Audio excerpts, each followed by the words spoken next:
You know, we all love a good ghost story, right? That little shiver down your spine, the sound you can't quite explain in the dark. But what if those stories are more than just a quick scare? What if they're actually a kind of secret history, a culture's hidden diary?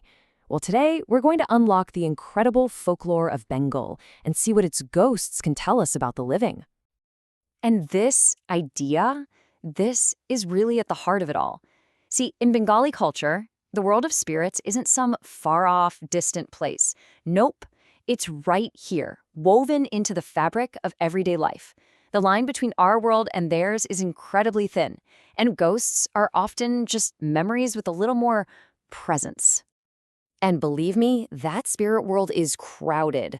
The sheer variety of supernatural beings in Bengali folklore is just staggering. So before we get into the really deep stuff, let's do a quick rapid-fire tour of some of the neighborhood's most memorable residents. Okay, first up, the Nishi duck. This one is genuinely chilling. Imagine it's late at night and you hear your mom or your best friend calling your name from just outside, in the darkness. Your first instinct is to answer, right? But here's the thing. The Nishi can only call your name twice. If you answer it, it can take your soul. It's a spirit that literally weaponizes the trust and love you have for the people closest to you. This next one is tied directly to the land itself. The Metro Bhoot, which translates to the fish ghost, is obsessed with, well, fish. Bengal is a land of rivers. Fish is totally central to its diet, its culture, its economy. So of course there's a ghost that reflects that. A spirit born from the waters, forever craving the region's most important food.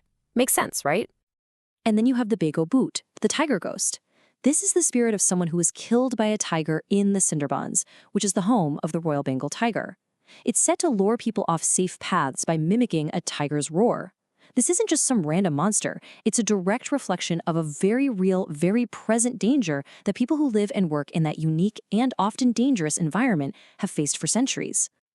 These old folk tales are fascinating, but to really understand the power these stories hold, we need to zoom in on one specific and deeply personal narrative.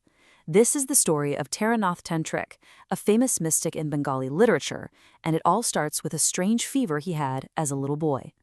So picture this. Taranath is just 8 years old, and he's dying from this fever that no doctor can cure. His grandfather, totally desperate, finds a cure in an old family manuscript, a ritual to appease a fever demon. But there's a catch. The last page, the one with all the warnings and consequences, is half burnt. He does the ritual anyway, and miraculously, Taranath recovers. But then, exactly 6 months to the day, his grandfather dies peacefully in his sleep. For 25 years, Taranath just thinks it was a sad coincidence, until a sage reveals the chilling truth. The ritual always claims the life of the person who performs it. And this is where it all clicks into place with this heartbreaking realization. The page wasn't accidentally burned. His grandfather burned it himself, on purpose. He did it so no one could read the price and try to stop him from saving his grandson. It was never really a story about a demon, was it? It was a story about the ultimate act of love and sacrifice. So, we've seen stories about real-world dangers, about deep family love, but as we've been going through this, maybe you've started to see a pattern emerging. The Nishi, the Metropitni, the Shakchuni. So many of the most feared, most powerful spirits are female. Why is that? Well, this is where the story takes a fascinating turn. The answer isn't in another folktale. It's actually in academic research, like this article from the journal Cynthia. And it argues that to understand these female ghosts, you can't just look at mythology. You have to look at the unrecorded social history of women. And here's the core idea. The big reveal. These female spirits aren't just random monsters. They are culture's collective memory of injustice. They represent the real women who were silenced, ignored, and starved of food, of rights, of a voice in their own lifetimes. And now they're returning from beyond the veil to finally make themselves heard.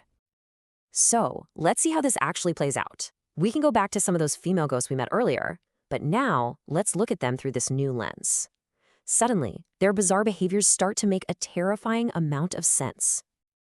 I mean, just look at how direct these connections are. In traditional society, a widow was often forbidden from eating fish, a major part of the diet. So what does the Metropetni, the fish ghost, do? She relentlessly craves and steals fish. A married woman's entire identity was tied to her husband, so the Shakchuni, the ghost of a married woman, targets happy wives, trying to steal the life and status that she lost. The Petni, the ghost of an unmarried woman, is defined by her unsatiated desires. In life, these women were denied so much. In death, as ghosts, they come back to demand it all, transforming from these voiceless victims into figures of immense, terrifying power. And this isn't just one fringe interpretation. As the author Rick Sundar Banerjee puts it, the centuries of oppression and pain women faced directly created this huge body of ghost stories. These spirits, they aren't just haunting houses, they're haunting an entire society, seeking revenge for the terror they endured when they were alive. So, after all that, what do we take away from this? When we look past the jump scares and the creepy whispers in the dark, what are these stories really telling us? The big takeaway is this. A culture's ghosts are its conscience. They are the keepers of unwritten histories, the voices of those who were silenced. They show us that what a society fears most in the dark often reveals what it's most guilty of in the light of day. The stories we tell about the dead are, in the end, really just stories about ourselves. And that leaves us with one final thought. Every single culture has its ghosts, its legends, its things that go bump in the night. So the next time you hear one of those stories, listen a little closer. Don't just ask what the ghost wants. Ask why it's here in the first place. Ask what silenced truth it might be trying to tell you.